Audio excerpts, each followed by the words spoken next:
Hello guys, ഒരു മിററിനകത്ത് നിങ്ങൾ പഠിച്ചിരിക്കേണ്ട 4 ചിത്രങ്ങൾ ഇതാ. ഒന്നാമത്തെ വസ്തുവിന്റെ സ്ഥാനം സിക്ക് അപ്പുറത്താണെങ്കിൽ പ്രതിബിംബം നമുക്ക് ലഭിക്കുന്നത് സിക്കും എഫിനും ഇടയിലായിരിക്കും. അതുകൊണ്ട് അത് റിയൽ ആണ്, ഇൻവേർട്ട് ആണ്, തല കീഴായതാണ്, യഥാർത്ഥമാണ്. ഓർത്തേക്ക്, ഇമ്പോർട്ടന്റ് ആണ്. രണ്ടാമത് നിങ്ങൾ പഠിക്കേണ്ട വസ്തുവിന്റെ സ്ഥാനം ഒബ്ജക്ട്, പൊസിഷൻ ഓഫ് ഒബ്ജക്ട് എന്ന് പറഞ്ഞാൽ സിയിലാണെങ്കിൽ പ്രതിബിംബം സിയിൽ തന്നെ ആയിരിക്കും ലഭിക്കുക. അതുകൊണ്ട് വസ്തുവിന്റെ ഹൈറ്റും പ്രതിബിംബത്തിന്റെ ഹൈറ്റും ഇമേജിന്റെ ഹൈറ്റും എപ്പോഴും സെയിം ആയിരിക്കും ഓർത്തേക്കുക. അതുകൊണ്ട് ഇവിടുത്തെ മാഗ്നിഫിക്കേഷൻ എപ്പോഴും 1 ആയിരിക്കും, അതായത് -1 ആയിരിക്കും ഓർത്തുവയ്ക്കുക.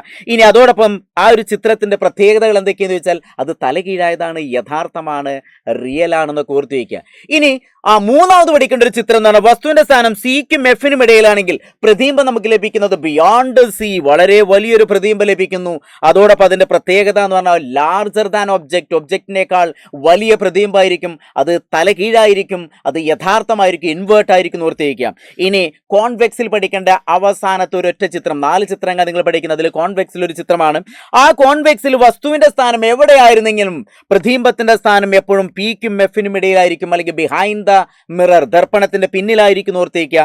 അതുകൊണ്ട് അത് വെർച്വൽ ആണ്, ഇറക്റ്റ് ആണ്, നിവർന്നതാണ്, മിഥ്യയാണ്, ചെറുതാണെന്ന് ഓർത്തേക്കുക. ഈ 4 ചിത്രങ്ങൾ നിങ്ങൾ നിർബന്ധമായിട്ട് പഠിക്കണം. ഇത് പഠിക്കാതെ നിങ്ങൾ പരീക്ഷയ്ക്ക് പോകരുത്. ഓക്കെ.